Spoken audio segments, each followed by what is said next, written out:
All right, folks, in our Pinpoint Composting series, I'm back up to, in the red, almost up to 140, over 130 degrees Fahrenheit. And this is well over 30, about 30 days, about a month I've been rocking this material. 7 buckets of compost with micro shredded cardboard. And it has been baking, rocking, softening up. And my heat goes down, I fluff it up. And now it's back up again. So I've been rocking this heat for a long time. They say more than 3 days at 130 is enough to kill pathogens, but I've been going in this red most of the time here.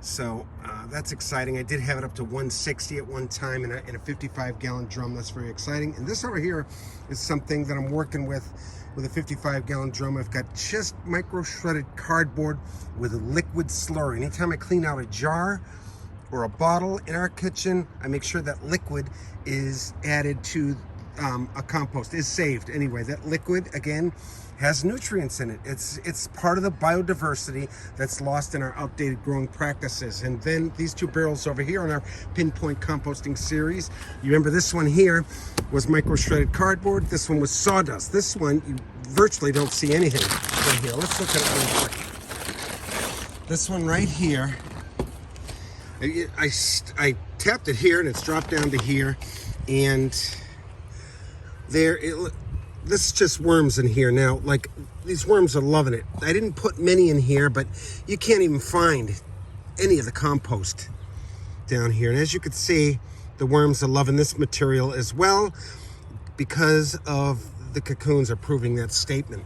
So we're getting plenty of aeration in here. We're getting our thermophilic action, and we're getting our reds that are loving these barrels. So this material, I contend, which is sawdust and all of our house organics, I contend I'll be able to grow food with this without taking it out. Maybe I'll add some kind of a mineral.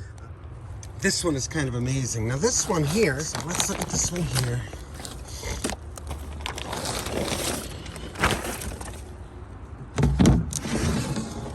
All right, now this is, remember this one, was cardboard, micro shredded cardboard. You can hardly see it in here. These worms, I did add a little bit more, and they, I think, are loving this material as well. I think I've showed this before. Let's see here. The compost is still pockets of compost, but I can tell the thermophilic stage is completely done. There's a banana there I threw in there later after the fact, but you can see a cocoon on there. Let's see what we got for cocoons in here, if we could see any. I see a few, right? So this is exciting, folks. We've got the thermophilic action that's happening, and these reds are looking fine, fine, fine. There's a beauty, right? It's warming up outside. So there's a black soldier fly. I don't know if it's alive or what. Maybe that'll turn into a black soldier fly. Remember, I didn't get the thermophilic action here, or I didn't work it like I should have, because black soldier flies, I think, lay their eggs on these things. They smelt their fresh compost, they laid their eggs here, and then the eggs dropped in, and I think that's how I got my black soldier fly in here. So I didn't work it like I'm working this one here.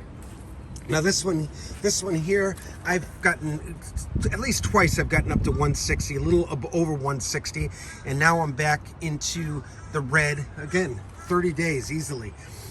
I'll note that when I'll note that, easily 30 days with that. So I'm getting that thermophilic action, which is, so I guess basically what I'm saying is these barrels, they're composters, worm farms, and then their grow towers. And of course, as you can tell, you're taking full control. It's a closed loop. It's permaculture, inner city permaculture at its best, because it's closed loop. And even that liquid, I know I'm losing it in the ground right there, but I could save that and add that to a carbon, whether it's minced sawdust, minced micro shredded cardboard, minced leaves, like I have all around me here.